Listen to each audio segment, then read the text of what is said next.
growing up as a little girl, I knew that there was something different about me. I knew that I just didn't seem to be like the other people that were around me, because there was something inside of my heart that wanted to know at such a young age what it was like to be a Christian and what it really meant. But the things around me didn't make sense. The things around me were telling me everything different than what in my heart told me. They were telling me the things that the situations around me were telling me. They were telling me that I was only good for my body. They were telling me that I was basically only an object or good for what I could do for people, and that if I didn't take care of people and if I didn't do things for people, then I was worth nothing. I was worth absolutely nothing at all. But still, this part of my heart, it pursued something different.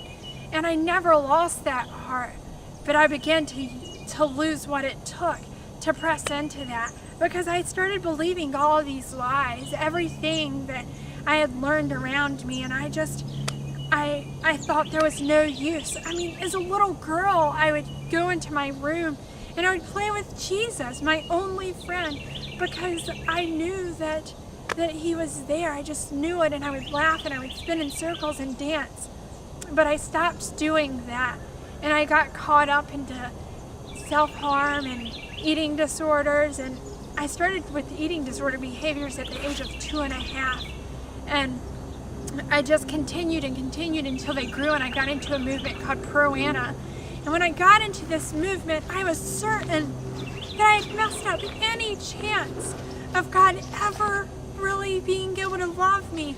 I was sure that I had defiled to the worst anything that I could have ever done. By following this, I was helping people kill themselves, because I was giving them tips on how to do better at eating disorder stuff, and I didn't know what else to do, and I couldn't handle it anymore. So God finally brought me to a point where I just had to fall on my face, and I just had to say, I can't do this anymore, and part of me doesn't want to do anything about it, but part of me does, and I need your help, God, to be able to do something about this. So he did, and it was in the most unlikely way. I ended up in the hospital, and then I ended up finding a program to get into where people just really show you the love of Christ, and I still didn't understand it, and I wanted to push it away, and I wanted to be like, this is ridiculous. Why am I doing this? I mean, I'm only going to find out that it's not going to be real in the end. I've already destroyed myself too much because I was full of so much shame.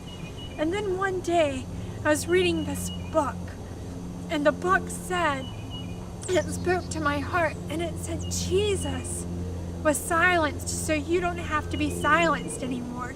And it was that day, it was just before Easter, I'll never forget, that the love and the power of God just began to rise up within me. And I knew that day that I was loved by my Creator, and that even though I had done all these things, that I had worshipped this other idol, and I had given myself to everything but God for so long, that he was there, and he was loving me, and he was loving me well.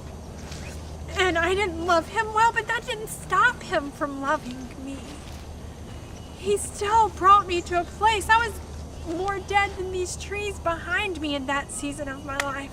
But we all know that when the spring comes, those trees are going to be fully alive, just as God has made me fully alive inside, simply through the power of his love and the hope that he gives me through the power of his love.